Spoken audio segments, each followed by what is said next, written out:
So, the gut microbes and what's happening in the topsoil are very similar, and it not only has life-making material, it also has many remedies in terms of… today we would like to call it medicines, but I would call them remedial forces. Like for example, it has been found that many studies have happened where it has been found children playing in the soil outside always have a richer gut microbiome, not because they're eating soil, simply it happens because your body and the soil are not two different things, just in two different forms.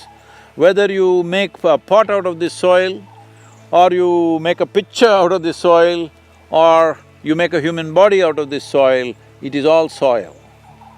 So, the connection and the integration either through food or being physically connected is very important. And modern lifestyle has completely removed us from the soil. We are living way up from the soil, and well, even when we have to walk on the ground, she wears high heels which are 6 inches tall. I am not against ladies and their fashion, they can do whatever they want, but being in touch with the earth and above all with the soil is a very important part of healthy and balanced life. There is any number of things, and people have always for ages, when they want to find peace, when their mind is disturbed, they go into the jungles and the mountains and sit quietly. In yoga, always we lie down on the floor without any kind of insulations except organic insulation, because our body should be connected, and also the electrical negative needs to happen. So, your body gets kind of like a earthing, and the negative, it neutralizes the extra positive charge, which can cause restlessness, which can cause unnecessary activity, neurological activity, which can lead to various kinds of problems. It's like you're keeping your engine all the time at high revs. So people went into the jungles and forests and mountains and they just sat down and they found they became peaceful. This has got something to do with the connection with the soil. You can think this is a tree, but this is soil. You can think that's an animal, that is soil. You can think this is a human being, this is soil. So, this connection is very important. Today I just heard that when I was in Los Angeles, they were telling me there is a farm just outside of LA where if you pay $50, you can hug a cow for about half an hour. Oh, because you're trying to connect to the soil, you're trying to enrich the gut microbiome, you're trying to bring some semblance of balance into you. Well, if you had a powerful yogic practice, you could do that yourself from within, but if that is not there, the simplest thing is to be in touch with soil.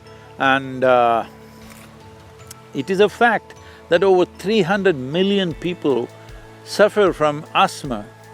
Half of the children in United States develop wheezing by the time they are 3 years of age, and they're on all kinds of medications. People are allergic to all sorts of things. Well, 100 years ago, you had never heard of these allergies. Very rare few had that. Today, it's becoming like a normal thing, everybody is allergic to something. I've met people who are allergic to sunlight. I've met people who are allergic to rainwater.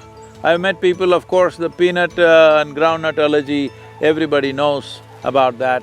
It's not like they have to eat it. If you just as much as break this legume, this wonderful legume which is very nutritious that we call as groundnut, and because it grows in the ground, well, if I open it here, somebody allergic there 50 feet away, they could die. Just see the sensitivity of that. So these things have happened because we are beginning to think we came from elsewhere. Of course, there are some people supporting this in your mind, saying that there are books around saying that you're all aliens who came from elsewhere. Even if you're an alien, if you happen to be one, it's fine with me. Maybe I'm also one, I look like this. I may also be one, but we have adapted well to the life on this planet. So, our life, our body, our food and our death is with the soil.